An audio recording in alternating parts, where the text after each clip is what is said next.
Et puis après, on va avancer, mais si vous avez des questions. Matériel fil-nœud, et puis après on enchaîne jusqu'à la fin. Et Tony. Voilà. C'est parti, vas-y. Tout le monde est équipé ici? Ouais, vous avez tous déjà votre premier matériel. Vous pêchez avec quoi comme canne? En grammage, vous les connaissez? Bon, pour l'instant, j'ai pas. C'est une canne d'outil en fait que vous utilisez. En fait, ça c'est une canne qui est plus typée bord. D'accord. Où en fait, ça va être un moulinet taille 3000. En fait, c'est un petit moulinet pour pouvoir l'avoir en main. Et c'est des cannes qui sont très tactiles en fait. Oui, ça j'imagine. Qui peuvent marcher au large. Mais par contre, si vous prenez un lieu ou un truc comme ça, il aura tendance à retourner dans un. On ne pourra pas trop le brûler. Une fois avec David Rousseau, je ne sais pas si ouais, David, ouais. Et il nous fait pêcher des choses très très fines comme ça. Ouais, au bord. Des super sensations. Voilà, ouais. Du bar qui fait 45, 50. Ouais, ça c'est très bien. Alors ça va être pour les pêches, ce qu'on appelle à la volée en fait, les pêches de petits leurres. Oui, c'est ça, il met du petit leurre. Ouais, voilà, ouais. Des petits leurres, des petits jigs, et des leurres de surface aussi. De toute façon, d'une manière générale, il ne faut pas être sur des cannes trop rigides. Parce que le but, c'est quand même de sentir où évolue le leurre. Si tu ne sens pas le fond, tu vas taper sur le fond. C'est ce qu'il nous a appris, ouais, ça fait Il faut déjà se mettre avec le fond d'un mètre. Exactement. En fait, le leurre fait 90% du travail. Il ne faut pas essayer de faire le ninja, ça ne sert à rien. C'est vraiment un leurre qui va être filiforme. Il va avoir besoin qu'on lui donne de l'énergie pour pouvoir se mouvoir. Ça va commencer à nager en fait. Au moment de l'impulsion, il va commencer à nager. Si on le ramène en linéaire, ça marche pas. Tandis qu'un leurre avec une paddle, une caudale qui est comme ça, lui il va pousser de l'eau, mais on va pouvoir juste le faire sautiller sur les rochers, comme un petit poisson qui est en train de manger en fait. Alors souvent, le bar, en fait, ce qu'il a, c'est qu'il n'aime pas ce qui s'enfuit. Dès qu'il y a un truc qui s'en va, par excitation, quoi, il monte dessus. Donc, moi je suis un adepte de cette pêche-là, pas tout le monde. On pêche en traction, où en fait on va faire sortir le leurre des algues très très vite. Et c'est au moment où il va retomber, où on va retoucher le fond, où là le bar va venir et ça se fait avec un petit peu d'habitude, mais ça c'est typique pour la côte pour pêcher des bars. Ça c'est une pêche pour décider le poisson. Ouais. Et on fait 80% du fois du bar. On fait pas de vieille, on fait pas de macro ou de. C'est une pêche décollée. À la différence de sur les barges, si on va tapoter le fond, on va principalement faire que de la vieille parce que les vieilles vont être très présentes sur le fond. Et là pour le coup on ne fera pas de bar. Après, ce qu'on a, c'est que on va avoir des leurres qui sont faits. En fait, j'ai le gros modèle, mais le petit, je ne sais pas si j'en ai. Non, je pense pas. C'est des leurres qui sont faits avec un hameçon à l'intérieur. En fait, ils prennent beaucoup moins dans les algues parce qu'en fait, ça glisse dessus, donc ils rentrent dans les algues. Et au moment où le poisson attaque, en fait, ça ressort le leurre. Ça, c'est les black minnows, pour ne pas les nommer. Il ne faut quasiment pas les animer parce que c'est une matière qui est tellement souple. Voilà, ouais. On va pêcher des poissons de quelle taille avec ça? Alors, tout dépend, on peut pêcher de tout, mais tout dépendra de ce qu'ils sont en train de manger, en fait. Actuellement, les sardines ne sont pas totalement présente sur toute la zone. Il y a beaucoup de lançons, comme je disais tout à l'heure, donc on va privilégier les zones, les couloirs de sable. Alors au sondeur, c'est pas facile à trouver, mais généralement après les tombants, c'est du sable. Et on va essayer de faire tous les tombants en fait, tous les plateaux, les fins de plateaux, où là le courant vient boxer dessus et avec des formes lançons, ça peut donner. De manière générale, il faut adapter son leurre par rapport au moment de la saison où vous êtes. En début de saison, les proies vont être plutôt petites. Donc la plupart du temps, on part sur un principe de partir sur des petites proies. C'est-à-dire ça va être des tailles, ça peut être des tailles comme ça. Hein. Voilà, ça c'est du 90, 90 tout ça. Après, plus on va aller dans la saison, arrivé juin, juillet, vous allez pouvoir augmenter sur des tailles. Et après, jusqu'à la fin de saison, où là, ils vont faire du gras pour partir se reproduire, donc c'est-à-dire septembre, octobre, voire même novembre si la température est encore satisfaisante comme l'année dernière, et ben là, on va pouvoir passer sur des tailles beaucoup plus importantes. C'est valable sur le leurre souple, c'est valable sur le leurre dur. Voilà. Après, il faut rester raccord. Et comme disait Steve, il faut aussi se caler par rapport à ce qu'il y a comme poids sur le secteur. Alors, là, en ce moment, les sardines ne sont pas spécialement là, donc il ne faut pas trop privilégier des leurres de ces formes-là, plutôt peut-être des petits lançons ou des choses comme ça, parce qu'apparemment, je vous les ai remplis de... En fait, nous, quand on commence une pêche, on pêche plus en équipe qu'individuellement chacun.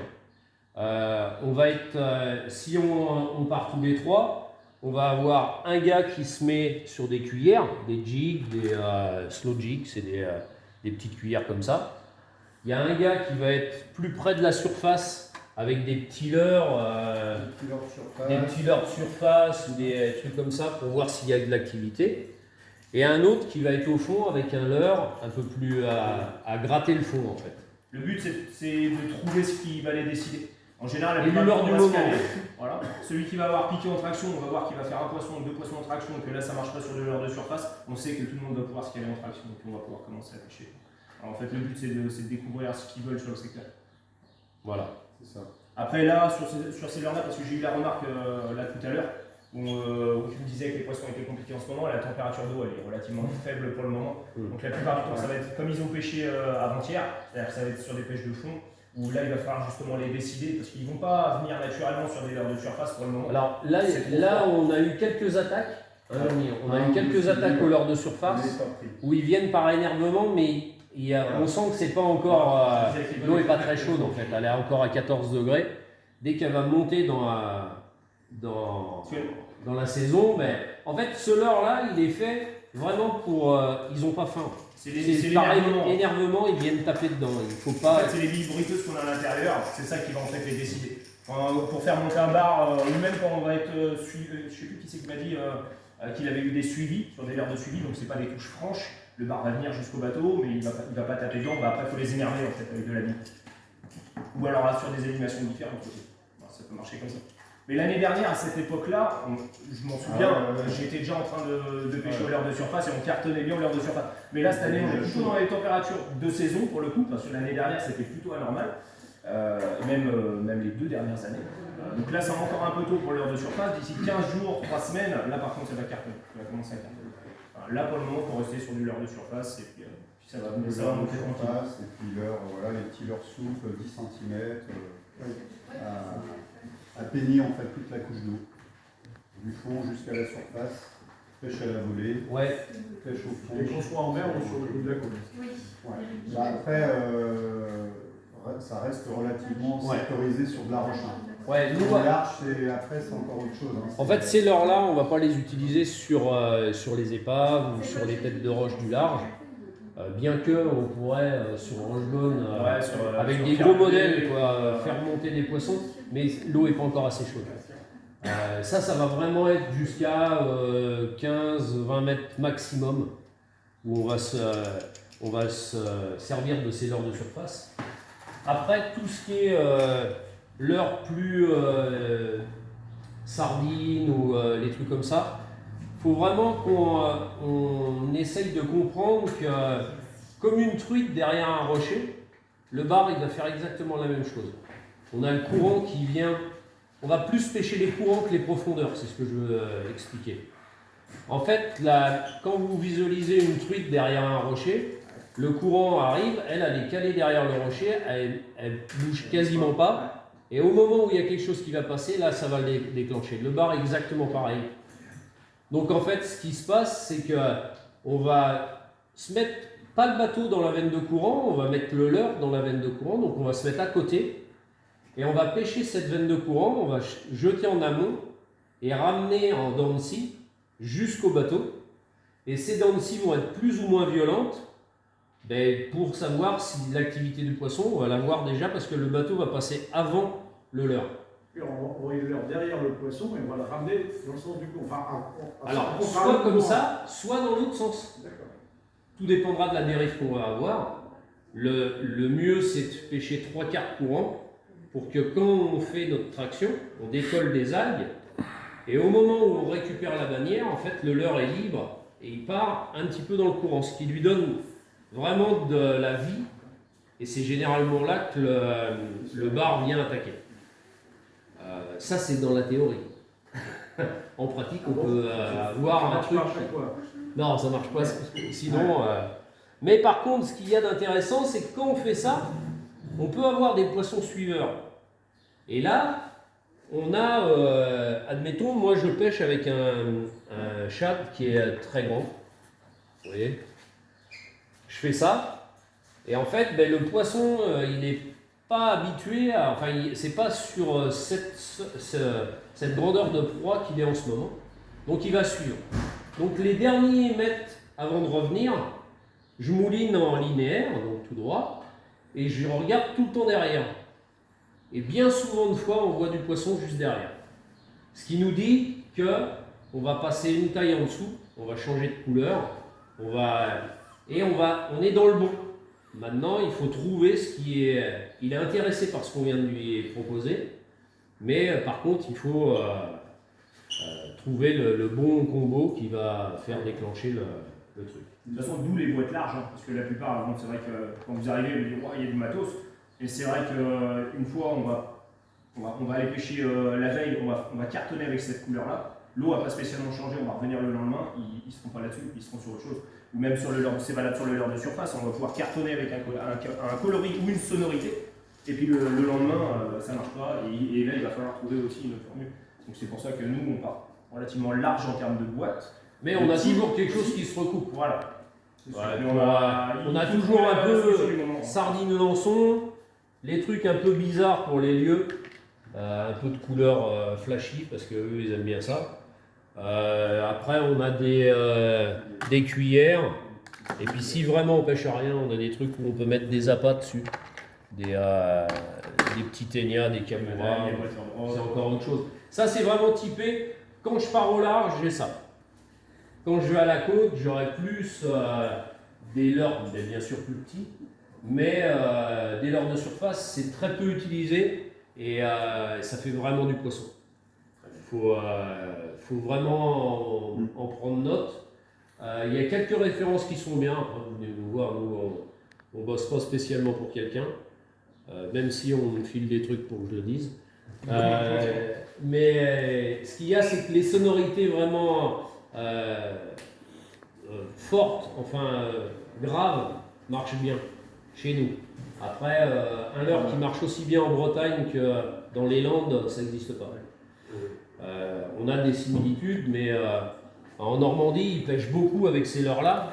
Nous, on va y pêcher, on va pêcher que quand on va être au large avec ces leurres-là. Eux, ils pêchent du bord avec ces leurres-là. Parce qu'ils ont des lançons qui sont énormes. Puis les profondeurs aussi. Ouais. Nous, on a des petits lançons. C'est profond tout de suite au bord. Là, pour être franc avec vous, mercredi soir quand on est sorti, Decathlon vient de sortir un leurre en forme de lançon. Jean-Michel l'a pris que avec ça. Nous, on a fait, moi j'ai essayé un petit peu un truc qui ressemblait, donc j'ai fait un poisson. Mais c'est vrai que c'est le truc qui s'est démarqué ce soir-là. Donc c'est l'intérêt de pêcher plus en équipe que pêcher individuellement, où on pourrait dire, en fait, se servir des autres pour tester des choses. Voilà. Il y a le phénomène aussi de concurrence alimentaire aussi qui se passe beaucoup aussi avec le bar. C'est-à-dire que le fait d'être à plusieurs pêcheurs sur un bateau, le fait de diversifier la pêche, donc il y en a un qui va être pêche au fond, en traction, un autre au leurre de surface. En fait, le leurre de surface va exciter le bar, parce qu'il est territorial, c'est un peu comme un félin. Donc le côté, le truc qui dandine tout le temps, ça, et donc au bout d'un moment, ça va déclencher parfois une espèce de frénésie sur le secteur, et puis hop, on va se mettre à prendre du poisson. Ouais. Et en fait, au leurre de surface, ils ne vont pas forcément monter sur le leurre de surface, mais les autres gars qui sont entre deux eaux, qui pêchent à la volée, ils vont profiter du bar qui va être là pour aller chercher leur... Et ça, c'est vraiment typique, on le voit fréquemment ça. C'est vraiment... Les chasses et les frénésies, notamment sur le secteur, faut être là au bon moment. Il y a un créneau et le créneau il va pas être démesuré. Ça va pas durer 3 heures. La plupart du temps, quand on est sur les barges ou des choses comme ça, il va y avoir une frénésie pendant 45 minutes, 1 heure, voilà, ça va disparaître d'un moment, on ne sait pas pourquoi, mais ça s'arrête. Il y a des moments, à certains moments de la marée aussi, c'est pas tout le temps. Par exemple, quand les eaux sont pleines, la plupart du temps, sur les barges, c'est pas là où on va faire des plus grosses pêches. Quand ça descend, Après, descendre ou monter, mais plutôt sur Millau ou les choses comme ça. Mais c'est vrai que Après, sur la descendante, dernière heure de descendante, en le général, courant va s'accélérer plus. Alors qu'au large, sur Rochebonne, il y a des secteurs qu'on pêche à la descendante et d'autres à la montante. Parce que le courant ne vient pas dans le même sens. Là, dans la baie, le courant à la descendante vient de Bourgenais, il roule dans la baie et il descend sur la barge. Et à la montante, il vient de la barge, il roule dans la baie et il monte. Donc après, on visualise la truite et on sait à peu près lequel côté du rocher qu'on va essayer de privilégier. Avec la dérive du courant et tout ça. Et bien souvent de fois, les personnes mettent le bateau à la place du leur. Quand on arrive et on place le bateau, c'est pas bon. Un refus aussi, si on a un poisson et il chope le leurre et on le décroche, ben, tout de suite il va donner aux autres le truc et c'est mort. Même quand on est dans des chasses, il y en a, tout le monde tape du poisson à la suite. Si on a le malheur d'en rejeter un lot parce que la taille ne va pas ou des choses comme ça, il vaut mieux les conserver sur le bateau. Ça, c'est des astuces à savoir, sinon ça peut couper la chasse totalement. Donc en général, si vous avez un vivier, la plupart du temps, les gardez en vivier. Quand vous reprenez votre dérive, vous les remettez peut-être un petit peu plus loin. Voilà, si vous en voulez pas, mais la plupart du temps. C'est pas une règle d'or, mais ça se voit quand même assez régulièrement, ça va couper la chasse. J'ai une question par rapport à ça. Comment ça se passe si on est contrôlé par les affaires maritimes sur des poissons qui ne font pas la maille dans un... Mais ils sont vivants. Si c'est vivant, on a le droit. Okay. Et ce qui nous est arrivé, je ne sais pas si avec François, non, je pense pas, mais avec les macros qu'on avait dans le vivier quand on pêchait le thon. En fait, on s'était fait arrêter et du moment qu'ils sont vivants, en fait, c'est bon, il n'y a pas. Comme un truc que j'ai appris cette semaine, on n'a pas le droit de faire des filets en mer. Le poisson, il doit être coupé, la queue doit être coupée, mais on n'a pas le droit de faire les filets. Il doit être possible de le mesurer. C'est pareil, il faut pouvoir mesurer. Exactement. On ne fait pas les boîtes. Il faut que les affaires